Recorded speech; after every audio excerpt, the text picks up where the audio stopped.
Good evening and welcome to the show. I hope you've had a contemplative Memorial Day, amid the weekend Memorial Day mattress blowout sales or the barbecue with your family and friends. I hope that there was some time set aside to contemplate, remember, and show reverence to those who have died or made the ultimate sacrifice to protect the freedoms that we hold near and dear in this country, the greatest country in the world. I hope there was some discussion amongst family members of what Memorial Day is all about. Also, we'd like to take some time to show you what we've been working on at Turning Point. I know we've talked a lot about the news of the day, but there's a lot of stuff going on in the productions department, specifically around the Made in America series. If you haven't seen any of it, we're going to take the time today, as the staff has taken the day off, to show you just what we can do as a society and a culture, given the freedoms that have been afforded to us by those who, again, have made the ultimate sacrifice, who we are honoring today on Memorial Day. We'll discuss Memorial Day a little bit, as well as show you some of those Turning Point productions. And thanks so much for tuning in. My name is Jobob. The show starts right now.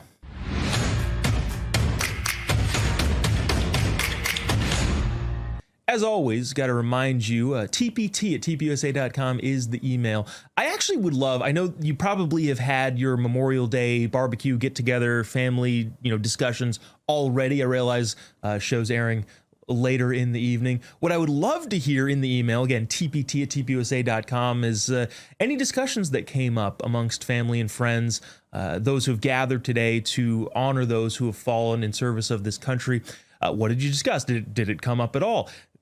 Was anybody in your household or family a little bit pushbacky? In other words, you have any libs in your family or your neighborhood that are happy to take the day off, but also really, really dislike all of the freedoms afforded to us in this country by those who, again, have made the ultimate sacrifice?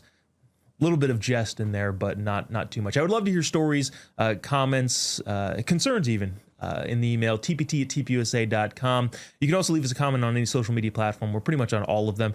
Honestly, the easiest way to find us is just type in JOBOB. It's the easiest way. It's an odd name, admittedly, but makes it easier to find in the search bar, whatever social media platform, Facebook, Instagram, YouTube. Would love to hear your comments, love to hear your emails. Let us know what you discussed on this Memorial Day. Personally, I like to, when I'm in Memorial Day mode, reflect on, okay, how did this come about? Why is this a thing, and why is it such an important thing? Memorial Day, if you don't know, has roots and origins right around or after the Civil War. The Civil War, obviously devastating to the country, claimed 620,000 lives, about 2% of the population at the time. Originally, it was called Decoration Day, and what it was is communities, especially women, would begin decorating graves of fallen soldiers with flowers and flags shortly after the war ended. And women and soldiers on both sides. It was to celebrate those who were fighting for their beliefs. We don't need to get into the discussion of, well, the North and the South are different beliefs. No, they were fighting for what they believed in, and people in those communities decided that it would be right to honor those folks who, again, had given their lives in service of what they believed in. In 1868, it was formalized by General John A. Logan of the Grand Army of the Republic, a Union veterans organization. He designated May 30th, 1868, for decorating graves nationwide. It was the first major observance at the Arlington National Cemetery, which at the time had about 20,000 graves. Now, after World War I, the Decoration Day, as it still was kind of called, expanded to all U.S. service members who had died in any war. It became an official federal holiday in 1971 via the Uniform Monday Holiday Act. The last Monday in May is a 3-day weekend, and Memorial Day, good. Federal bureaucrats getting another taxpayer-funded holiday off. This is a good reason, but I still have. Anyways, not to go down that rabbit hole. The day is traditionally been a day of remembrance, of solemn remembrance and thought of, again, those who have given the ultimate sacrifice to protect this country. It underscores the idea, the core idea and the fundamental idea of this country, that freedom isn't free. Over 1.3 million Americans have died in military service throughout our history. And today's date, actually interesting enough, and I thought this was a fun fact, but an interesting fact and an important one, was actually chosen the last Monday in the month of May, because around the country nationwide, in part, it was chosen because the flowers are in bloom across the country. Arlington National Cemetery alone has 400,000 graves at it, and on Memorial Day, you've seen all of the different flags that are put up by folks who, again, want to remember those and give reverence to those who made the ultimate sacrifice for this country. It underscores the high price of freedom, which brings me to one of my favorite Reagan quotes. This is from his first inaugural address in 1981. I thought about playing the entire clip of it, but I think it was just a little bit too long, so we couldn't get to it entirely. So I'll just read you a small part of a better quote. And if for some reason you want to see the entire clip, email us, tpt@tpusa.com. I'll send it to you, or go seek it out. Reagan's first inaugural address. One of the better speeches, one of the better inaugural addresses I didn't see it live. I wasn't alive at the time. Anyways, one of the better speeches given by presidents. I loved the entire speech, but he says this: freedom and the dignity of the individual have been more available and assured here, United States of America, than in any other place on earth. The price of this freedom at times have been high, but we've never been unwilling to pay that price. And I think that really pins it and gives an understanding of, yes, the sacrifices made by the brave men and women who have given their lives to protect this freedom is a very, very high price. And that is how important freedom is.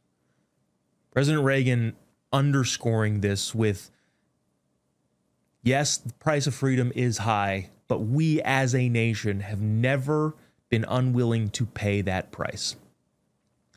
And that is what I believe Memorial Day is all about. So, like I said, I hope you've had a good Memorial Day. I hope there have been conversations. I would love to hear how those conversations have gone, because I am uniquely interested. I don't know if uniquely interested. I'm very interested in the dynamics of family members and neighbors and friends and those who you interact with on a daily schedule. This media thing is, it's the media, but how do you interact with your fellow American when you see them on the street? Do you bring up Memorial Day? Is it a topic of conversation? Does anybody have any hard thoughts about this that we tend to not like? I would love to hear any of those thoughts. tpt@tpusa.com. Again, you can also find us on social media. Coming up after the break, Turning Point Productions puts on one of the better production in-house productions houses.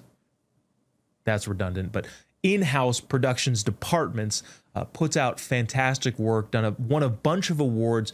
Coming up, I want to show you some of those short but very, very impactful, very interesting clips from our Made in America series. What better time than Memorial Day to show just what good the American dream and the freedoms that have been given to us by those who have fallen can do. We'll be right back after the break. tpt@tpusa.com is the email address. Don't go away.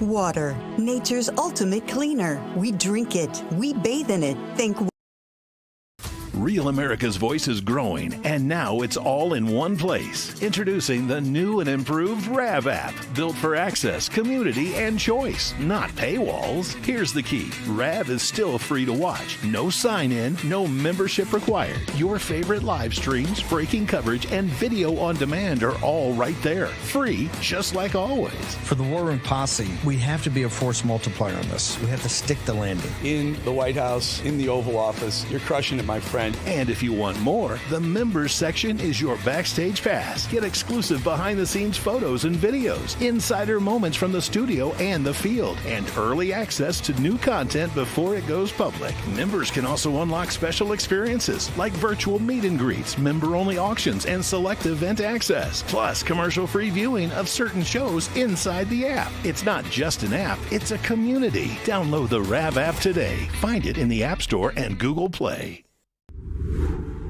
Hi, my name is Tracy Elf with Arizona. I don't stink around in the kitchen when it comes to the news. I watch Real America's Voice, which always serves accurate and reliable updates that are on point with their amazing hosts. So don't find yourself in a pickle by tuning into the fake news. Stick with Real America's Voice.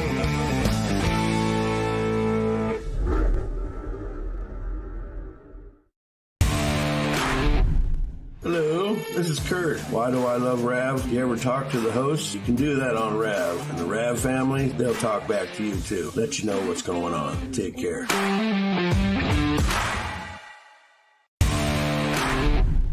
I'm Terry from New Jersey, and I just want to say that I love Real America's Voice. I love you guys. Keep up the good work. All right, as promised, would love to play you some clips or show you some videos straight out of TPUSA Productions. TPT@TPUSA.com is the email address. I actually would love some thoughts, comments, concerns, but I can't imagine there are going to be any. TPT@TPUSA.com. Do you want to see more of this? Is this kind of like, okay, this is cool that it's there, but, you know, news of the day? I would love any commentary toward it. Our productions department is among the best out there, which is why a lot of this content is as good as it is. Award-winning TPUSA Productions.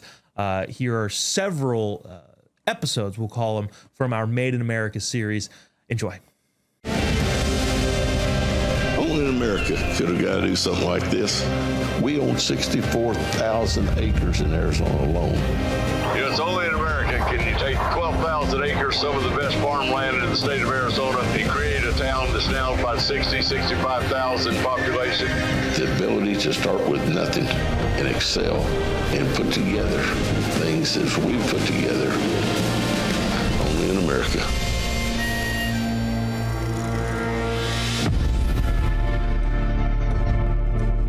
It set us apart in the whole industry. I mean, it established my company. It established not only that branch in Oklahoma City, but Amarillo, Little Rock, Kansas City, Albuquerque, 11 branches. We had condominiums in Colorado, had big boats, had airplanes, had a lot of the toys that usually come with success. You think you're bulletproof sometimes. I'm a great salesman. I learned how to sell the condominium, the boat, the airplane. And because oil had gone from $40 a barrel to $8, and it broke 62 banks. They were financing the oil industry, and oil had collapsed. I'm not in the oil business, but my bank was. Everything we had, I sold it all. I was really fortunate to be raised in a very small town in southeastern New Mexico. Roswell, New Mexico. During the time I was growing up, it was just a small, rural, agricultural town. And it was just wonderful. You didn't ever think about locking the doors any place or your car. No one did that. It was just a wonderful place. My dad had left the farm and bought what they called a tourist court.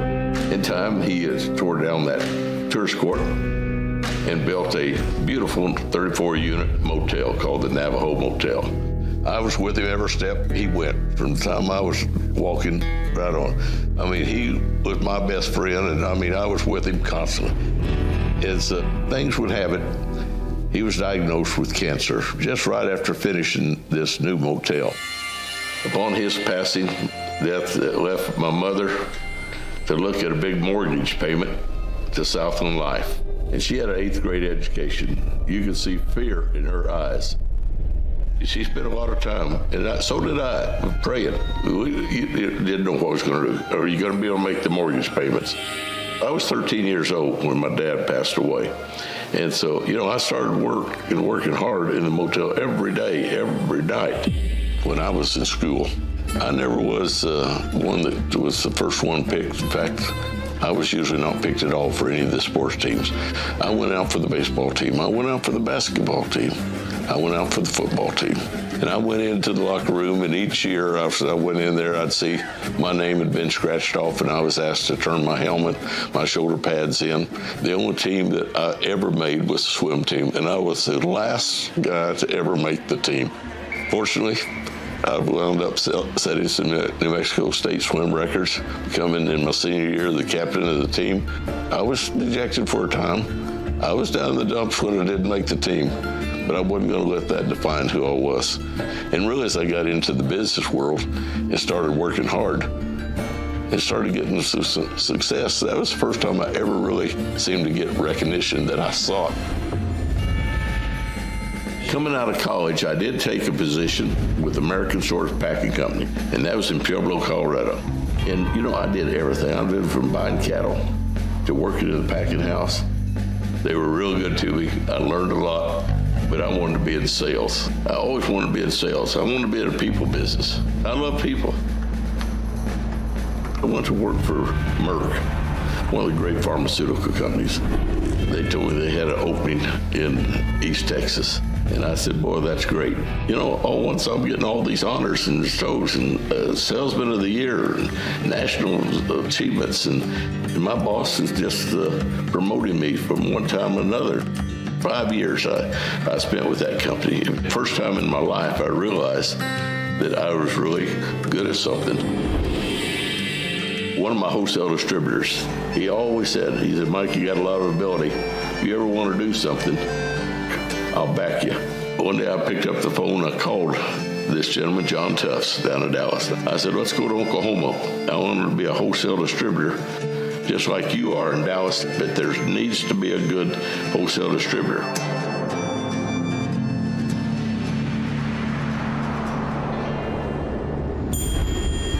So I went to Oklahoma, started setting up a business. About that time, the Hess & Clark representative come in. He said, you know, Mike, we're coming out with our own brand of rat bait called Wharf Rat. And as an introductory offer, you buy 2 cases, you get a case free. We have 2 different package styles. I said, well, every time I buy 2 cases of these $12 case throw packs, I want to take my free goods in the 20-pack. It sells for $20. Then I got on a plane. I went to Connecticut to see Winchester. Now, Winchester had a little semi-automatic 22 rifle with a little 4-power Weaver scope on it. And I told him, I said, I need to buy these rifles for $30. And I need to buy them in lots of 100. And he looked at me. He said, now, what do you want to do? I said, I'm going to give them away as a premium. I get this rat bait in my hand. I get a rifle in the other hand. I start going out to the guys who wouldn't give me the time of day. The guys looked there and said, hey, what's the deal with the rifle? I said, I want you to buy 4 cases of these little throw packs and 2 cases of the 1 pound. That's $88. 6 cases of rat bait. And you're getting a Winchester rifle just like this, absolutely free. They'd look at me, they'd get my card, and they'd look at it. They said, this deal better be like you said it was, or I'll find a gun. I will find you, I guarantee you. I said, it's just like I said it was. I'm writing 7 or 8 deals a day. And I always heard one thing as I was walking out the door. They say, you sure that rat bait's any good? Oh, hell, if it ain't, I'll shoot them. I got a gun. It really put us on the map. It took us to 100 million annual sales.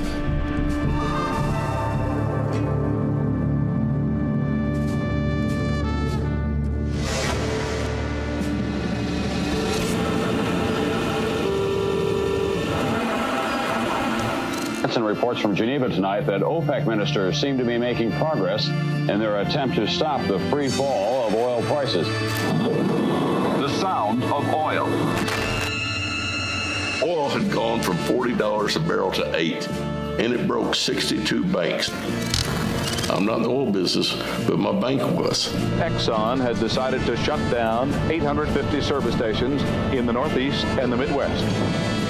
I'm a great salesman. I learned how to sell the condominium, the boat, the airplane, everything we had. I sold it all.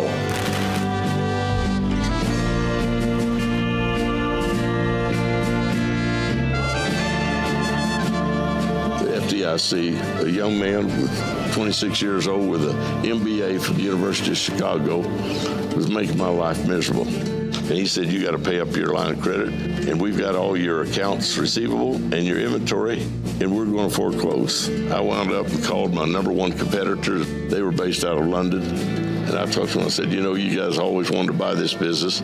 You've tried for several years. I'm in a position now. I need to sell. And I sold.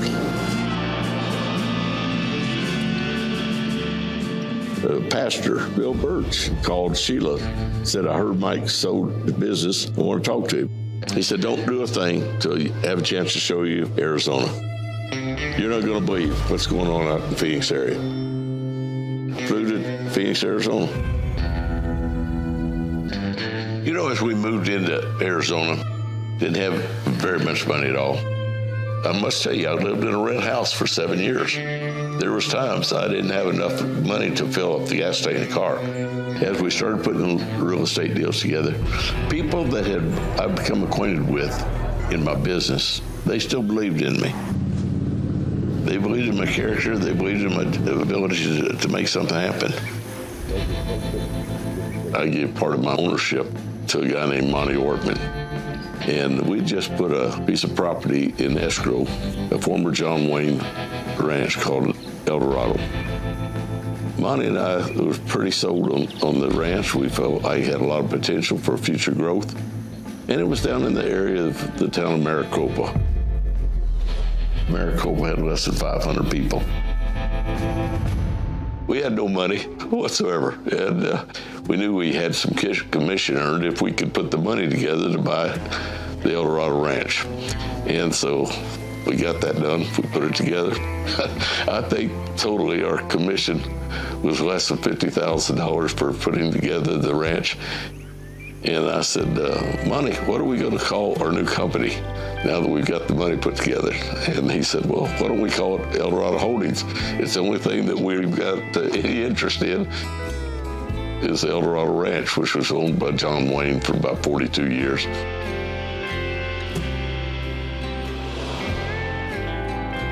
Little town of Maricopa was very, very small. Just about 300 people, mostly just a farm community. Great people.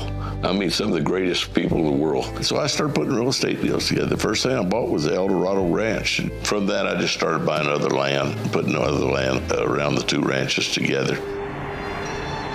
And I started working on the access, the road that goes down through the little town. And still, I worked 10 years to get a road built down through two Indian communities to where the Red River Ranch and El Dorado Ranch that John Wayne used to own. And so then I went and got it zoned and entitled. I even got 6 of the top national builders to go into escrow on 1,100 lots. We assembled this land in the late 90s. The road was finished in 94. At that time, they're saying, Mike, you build a road as big as Interstate 10 is, 4 lanes. What do you think's going to happen down there? I said, we're going to build a city. They didn't believe that'd ever go down there. This little town down there, they had no faith in it. No one believed in that deal. Everybody thought I was absolutely crazy. We didn't have a water company or a wastewater company. So I finally told my partners, I said, guys, we're going to put it in the water company, wastewater ourselves. Cox was the cable provider. They wouldn't bring me cable. So I put our own cable company in. One of the darkest days of my life is when Arizona Public Service, our largest utility provider, said we won't bring electricity. So we went to California, solicited help there from Edison. They came, helped us form a whole new electrical utility company. We're pretty proud of this, aren't we, Bear? We are very proud of it. It's a long way from our trailers all linked together out there. Yeah, we had trailers to start with. Go ahead. People would pull up and they'd see a donkey out front and they're like, am I here in the right place? I don't know if I've made it to City Hall. There's a donkey in the front. And that little town of 300 people is now 65,000 people and growing. What other country could you go to around this globe? Could you make something like this happen, except right here in this great country, the USA? Only in America could you make that happen, I believe.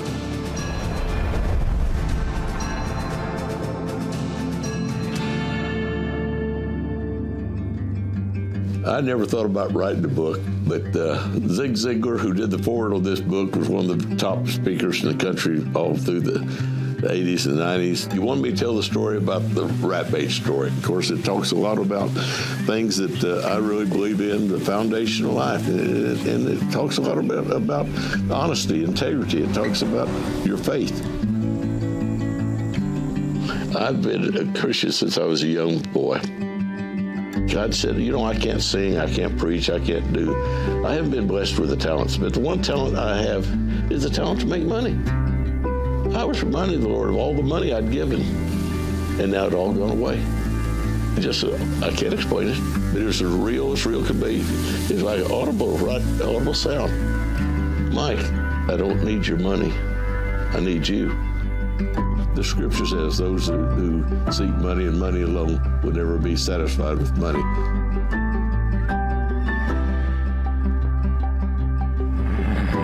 I've got on the dash of my car out there in a little saying of a question that I was asked about.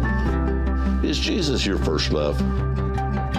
Your real joy comes from what you do for others. And, that's why I've been so excited about Turning Point and what they're doing and educating our young people about the Constitution, about a democracy, what our forefathers did, what they set in place. It's just amazing how that has stood the test of time for all these years.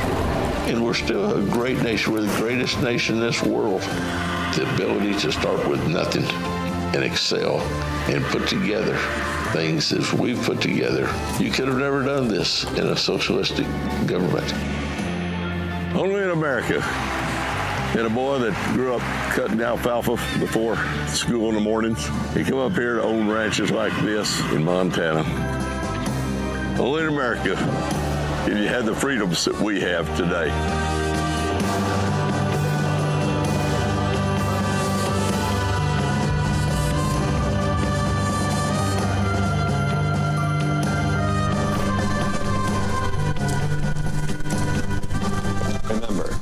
This is my country, and I'm going to do good for it. Only in America.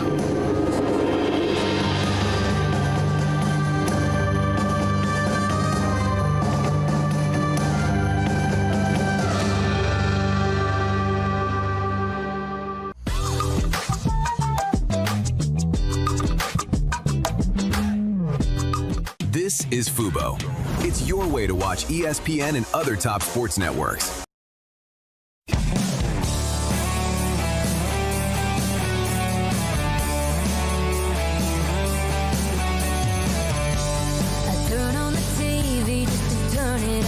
Faith in Freedom by Real America's music artist, Celeste Kellogg. It's a powerful, patriotic anthem for people who still love God, country, and freedom. Rav family, let's send a message to the music industry that we are proud to be Americans. Scan the QR code now to download the song, or search Faith in Freedom on iTunes today.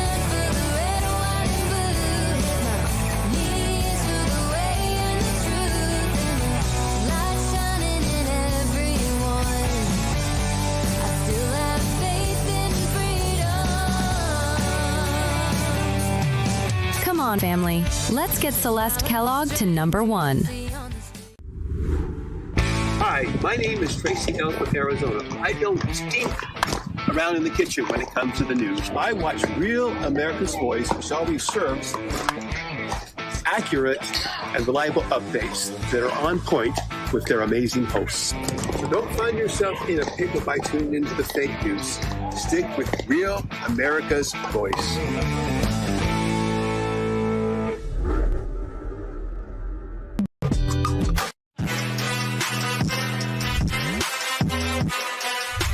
Welcome to the Bang Energy Mansion.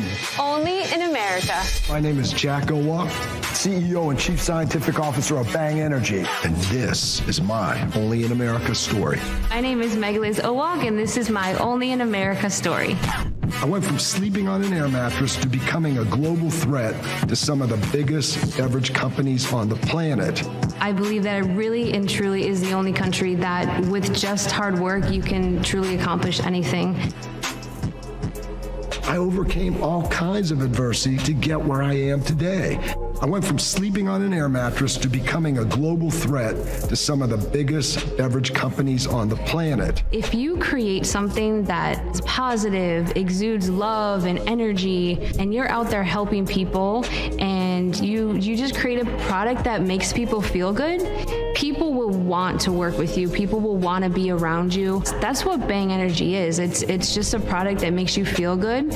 In this day and age, people are looking for something that makes them happy. So I was born in a really small town in the Midwest called Sylvania, Ohio.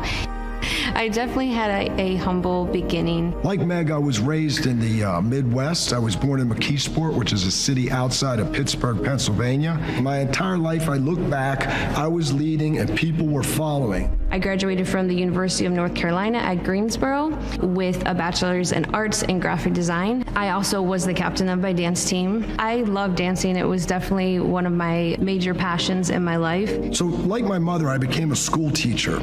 I was teaching school for 9 years, and at the end of the month, they would pay one time monthly. It's kind of rough.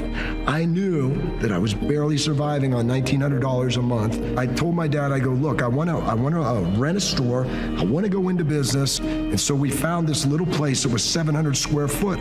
So what I decided to do in the 700 square feet is divide it up. The top 350 would be the store and the storefront, and I would live in the back. We had so little money when we started, $2,000, that I told my dad, only make the shelves one deep because we can only fit one product to make the store look full. After 2 weeks of operation, I took in $700 in one day. The business had 17 years of uninterrupted growth. So I always wanted to become a professional cheerleader. The first audition that I went to was the Miami Marlins, and I did make that team. So I did that for a year. I tried out for the Florida Panthers, which is the hockey team here in Florida, and I cheered for that team for my last year. I got an opportunity to do a radio show.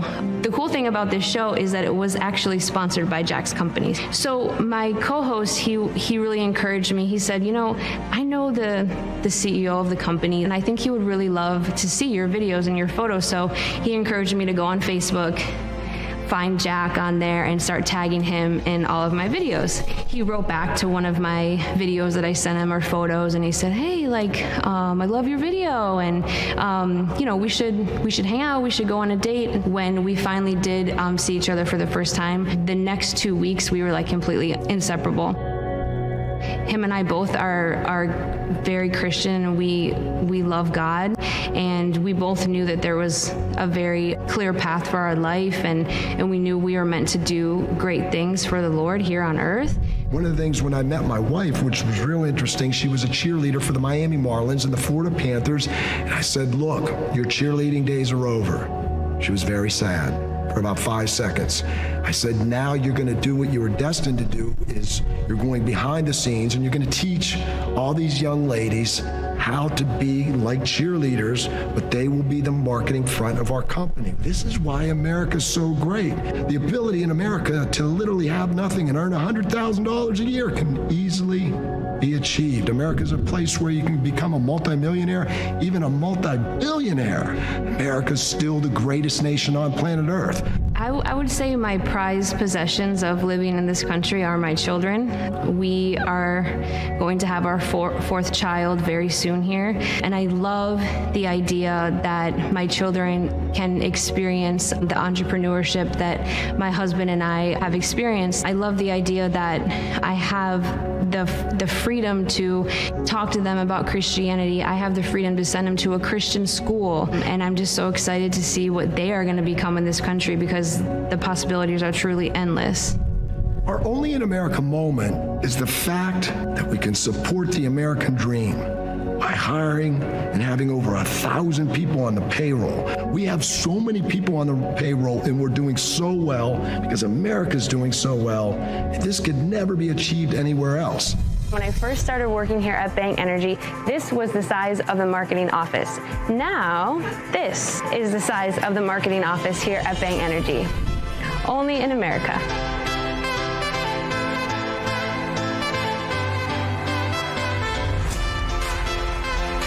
Only in America. Can you have a state-of-the-art facility like this?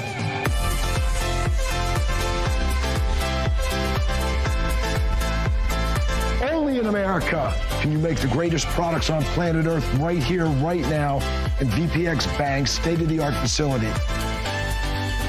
It's very important that we maintain our right to bless others with the gifts that God has blessed us with.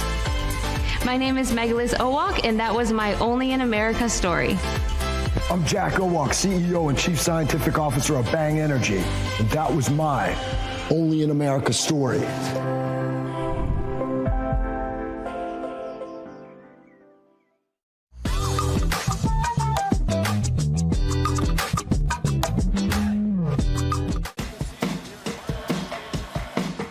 Half protection is not enough.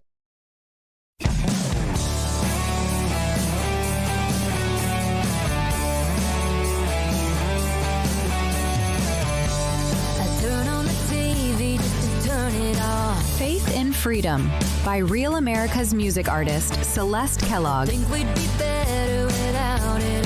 It's a powerful, patriotic anthem for people who still love God, country, and freedom. Rav family, let's send a message to the music industry that we are proud to be Americans. Scan the QR code now to download the song, or search Faith in Freedom on iTunes today.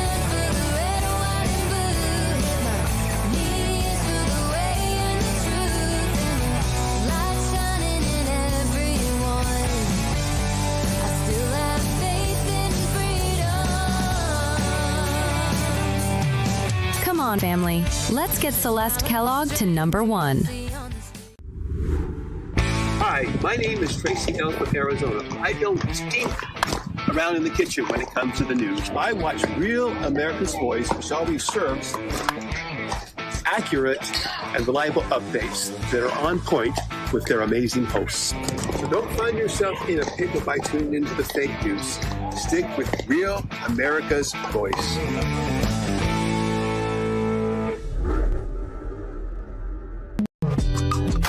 From 0 to 2 billion, 300,000 kids at camp, competitions all over the world, a million uniform pieces a year, and doing something you love, only in America.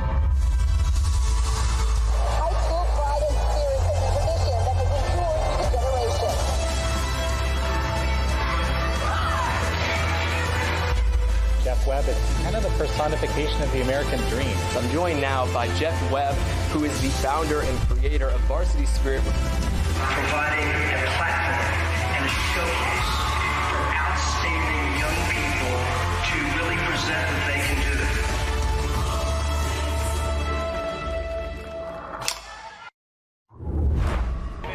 We developed the concept of a cheerleading competition not as a profit center, but as a platform for young people to show their athleticism and what they could do. It's that experience that really drives us to create this amazing experience for kids, that kind of something they can remember the rest of their lives and that they can take with them and really build on that as they build their lives.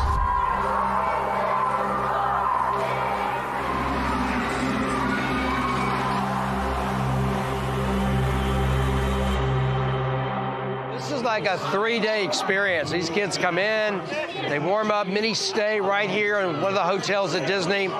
And the idea here is not only do they have the benefits of the competition, but also they can have a great time. We created the sport, and we helped create the market. We didn't get any money from the government, no grants or anything like that. We did it ourselves. It's been a labor of love, there's no doubt. We consider ourselves really the stewards of the sport. There was nobody else that could really have the kind of impact and influence and set rules like we could, because we were having all the only competitions. We were running most of the training in the camps. We started with 4,000 people and 24 instructors. Early on, we developed the first safety guidelines and safety rules for cheerleading, and that was, frankly, we were developing cheerleading as you see it today as we went along. Our culture became one of, because we were young and because we were the small company in the industry and we had to fight and claw and we had something to prove and we were all about the same age and we were good friends, it created this kind of egalitarian feeling where everybody was one for all and all for one, and we refused to lose. We got to a point where we were creating this whole new sport with all these incredible stunts and acrobatics, and people were going crazy for it, and there was no uniforms that really would work for that. We actually had to get into the uniform business. We needed to have that type of apparel to be able to do what we do and have our students do that. So we created a uniform line, which eventually became the biggest profit generator for the company. So once we had the camps going, the competitions going, and the uniforms, our concept was to have the #1 position in each one of those and then to cross-market between them. It created a very powerful franchise. It propelled double-digit growth for over 20 years and built, I think, what's a pretty amazing company. So when cable really began to get launched, I had a friend we were working with in production of our shows that left to go to work for this upstart cable company in Bristol, Connecticut, called ESPN. ESPN was only in 4 million homes when we joined them. So as ESPN's footprint grew, our exposure grew, and we kind of grew up with ESPN. And we're now the longest standing broadcast partner that ESPN has. Not the NFL, not college football. They weren't even there when we started. And it was us and billiards and alligator wrestling or something like that. Starting from, $85,000 in capital and running the business out of my apartment and building it to a point where it's no secret that, revenues in excess of $2 billion, 8,000 employees, increases in sales and profits 44 out of 45 years. We have over 300,000 people at our summer camps. We do over 1 million uniform pieces, custom pieces for high schools and colleges all over the country. We do over 400 competitions right across the country. Then, with our finals there in Orlando, we're pretty proud of that business performance. But it's still not the most important thing, and it's still not what drives us. And what drives us is doing something great and building a great organization and really making a contribution to young people in this country. Young people today are not lazy, as some people like to say. Millennials, they're not lazy. I work with thousands of them every year. They're not lazy. They need some help in finding their way, and they need some help with our institutions in making them more available to everybody.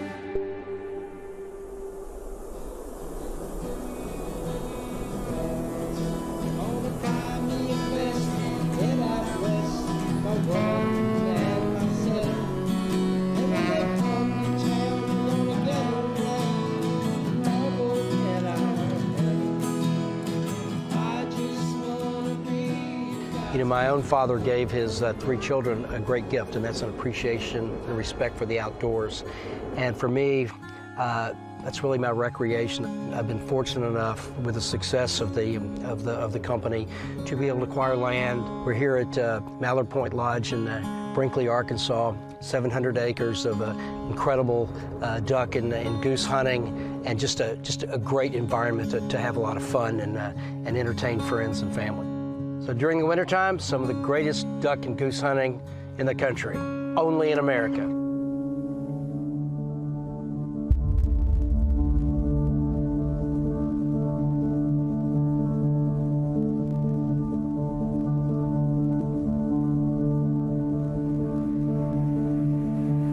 When you get to the national championship competitions in particular, there's only going to be one winner. And they all want to be the winner. That's who they are. We all want to win when we compete.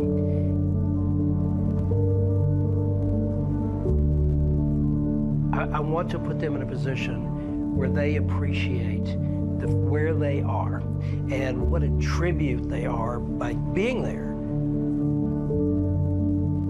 Whether you win or lose, that is the time to set a good example of what character is all about. And then I send them back to their teams to talk about that before we make the awards.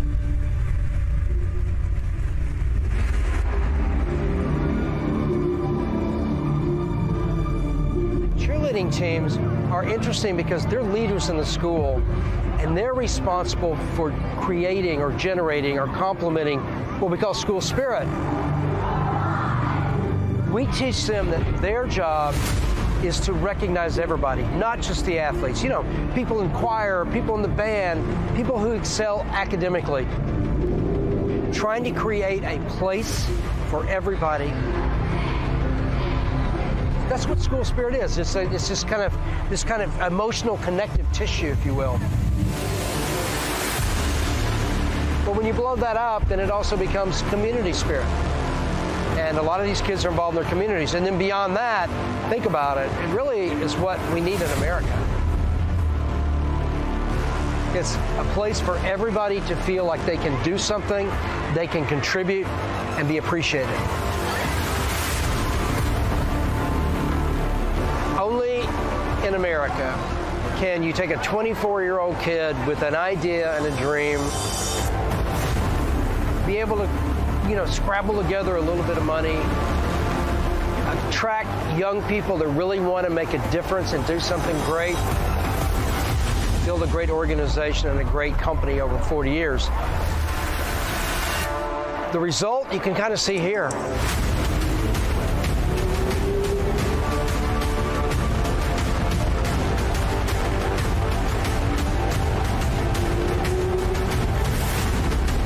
To be able to take a small concept, expand it globally, so that millions of young people around the world can participate and enjoy it, that only starts in America. For me and my entire organization, it's always been about inspiring these young people to be the very best for their schools and their communities. They are the future leaders of America.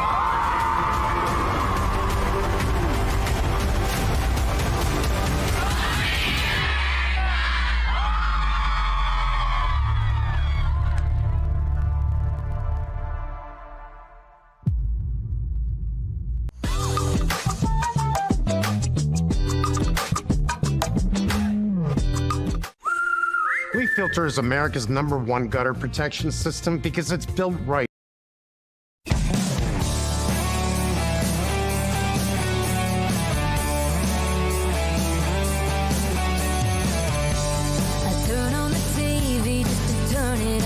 Faith in Freedom by Real America's music artist, Celeste Kellogg. It's a powerful, patriotic anthem for people who still love God, country, and freedom. Rav family, let's send a message to the music industry that we are proud to be Americans. Scan the QR code now to download the song, or search Faith in Freedom on iTunes today.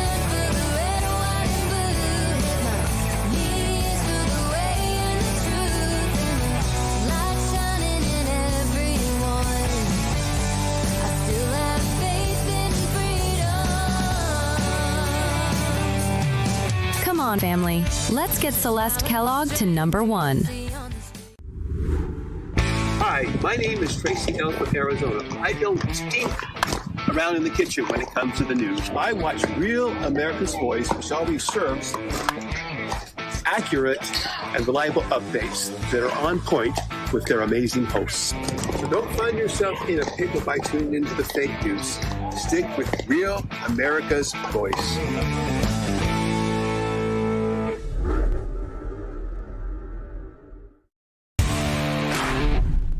I'm Chris from Illinois, and we like to watch Real America's Voice in the War Room with Stephen K. Bannon for all the great guts to everyone from Kerry Lake, the great Frank Gaffney, Trump 24, Retribution.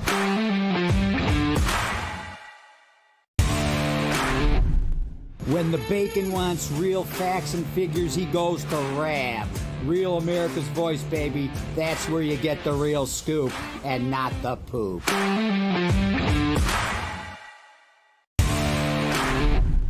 My name is Kyle. I'm with Real America's Voice because we can chat with each other, the hosts, even management. We are the Rav family, and we're better together.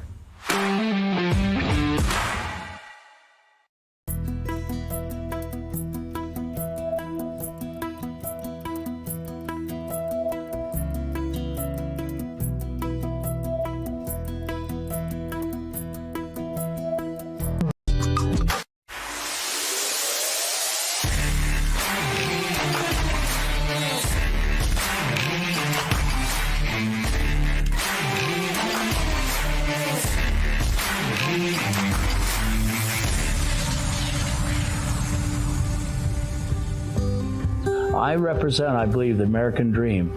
Being able to give a couple $100 million away, according to the press. Only in America could someone with $800 of accumulated leave pay achieve this enormous blessing. I think that's what makes America so different, and that's why I love this place a lot. I'm Foster Freeze. Maybe you've heard of me. This is the Foster Freeze Only in America story. Well, it started out in a very humble way. I grew up in a small town in northern Wisconsin. The richest guy in town was the mobile gas operator and the undertaker. In high school, I was captain of the basketball team, the track team, the golf team, the baseball team, president of class, president of student council, valedictorian, all the things that are possible when you only have 16 kids in your class. Well, very rich in terms of the values that my mom and dad had. Well, I think some of the values that they taught me is first resilience. My grandfather said, hey, I'm going to starve before I take any welfare. And also hard work, the work ethic. My mom would put chickens in the freezer that we'd butcher in our basement, and corn that she'd make herself so she didn't have to buy store-bought food. We were so grateful for all the things we had, even though as we watched the world around us, we certainly weren't considered wealthy people by any standards. So I went into college from my high school career where I was bent on winning. And I remember sitting in school and seeing, some of my friends' dads get killed in Korea. We all have to do our share. My original training was a stint at Fort Benning, Georgia, where I was trained to be an infantry platoon leader. It was hard work to learn how to do that and to be able to motivate men. And then after that, I went to Fort Bliss, Texas, where I was engaged as a intelligence officer for a guided missile brigade. What did your military experience teach you? How to bounce a quarter on a bed. I finally got very good at that. And it taught me also how you're responsible for other people's lives. And that when you go through the chow line, as a lieutenant, I was going to be the last guy that went through the chow line, just like in my Western life. I make sure I take care of my horse before I have my evening meal, make sure he's watered and fed and curried.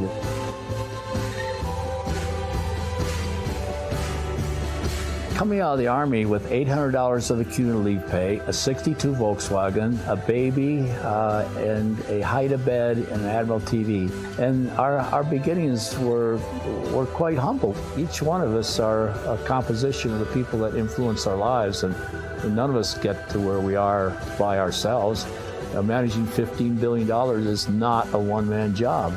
Just through word of mouth, people loved our investment strategy where we didn't go after the well-known companies, but we tried to find sort of a rosebud, and then when it turned into a full-blown blossom and all the institutions wanted it, we would sell it and then go back and buy other rosebuds. And also, I believe the fact God has given me a gift to how to pick people. And the people we selected were absolute champions. People sometimes accuse me of being generous, and my first response is, hey, guys, this ain't my money, it's the Lord's money. And if it's mine, you wouldn't be getting one red dead cent. In the biblical sense, we've been set free to serve. And so let's go out and do that. I love the exhortation that we get by reading the Bible. It says we are designed to be a channel of God's love to others, to be his hands and feet in a hurting world, and to be a blessing to every person he puts in the path. And the joy that's come from knowing that mission, rather than saying, hey, I got to make another million, it just created a whole sense of joy of feeling I'm in step with what God would have me be. Why would anyone want to be a socialist to have all this free stuff when if you have an economy that you can earn your way? Envy used to be sin. Now it's embedded in the very fabric of our government where people are entitled to everything, and you're not going to be limited to what you can buy. You look at welfare. Well, welfare, you can't make $100,000 a year in welfare, but if you go out and work hard and get a job, you can become a Foster Freeze. And I'd love to have you join the family. Don't take the bait, kids. Socialism sucks. Don't take the bait. So this guy, Charlie Kirk, sees me in a stairwell wearing my deerskin jacket, and he tells me what he wants to do. I said, whoa, this guy's 18 years old, and he has this vision of what he wants to do. I like this guy. And if you look what Charlie, and not only him, but the people he's surrounded himself with, I mean, they're eager, they're excited, they're people that want to give and want to prosper and want to succeed.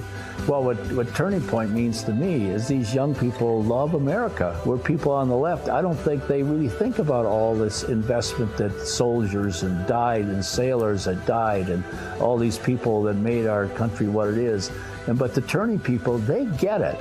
And I think the more we can encourage them and help them educate their fellow students, these people on the left, they're not necessarily stupid or evil. They're just very, very badly informed.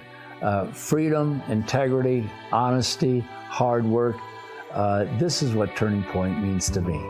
That means a great deal to me, that these people are willing out to fight the good fight. And we're going to back Turning Point right to the hilt.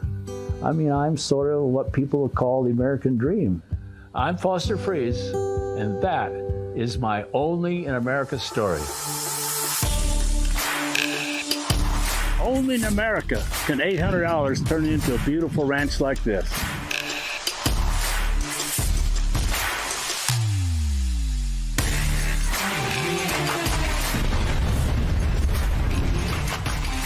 Only in America can you blow up stuff on your own ranch's gun range. You know what's so awesome about this country? You get to eat what you just saw running around the field a few hours ago. This didn't have any GMOs, it didn't have anything, just nice grass.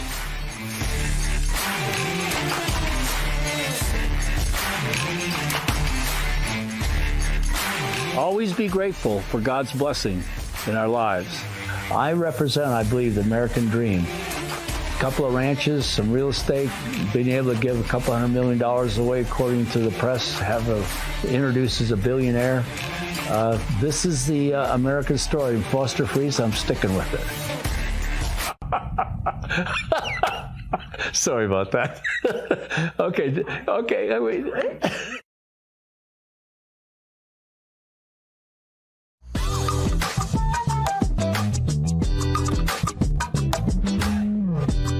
This is Fubo. It's your way to watch ESPN and other top sports networks.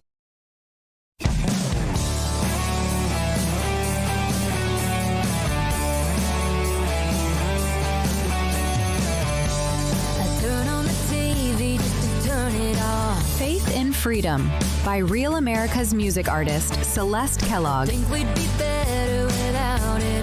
It's a powerful, patriotic anthem for people who still love God, country, and freedom. Rav family, let's send a message to the music industry that we are proud to be Americans. Scan the QR code now to download the song, or search Faith in Freedom on iTunes today.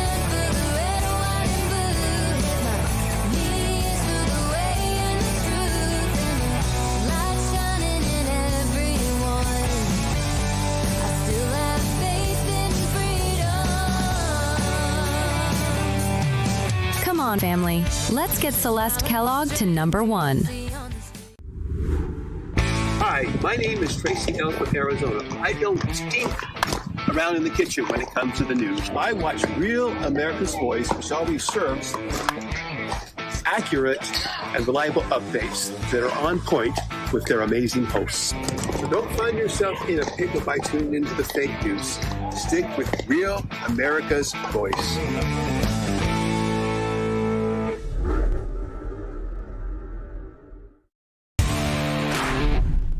I'm Chris from Illinois, and we like to watch Real America's Voice in the War Room with Stephen K. Bannon for all the great guts to everyone from Cherry Lake to the great Frank Gaffney, Trump 24, Retribution.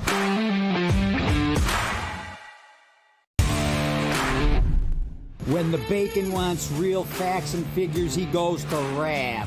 Real America's Voice, baby. That's where you get the real scoop and not the poop.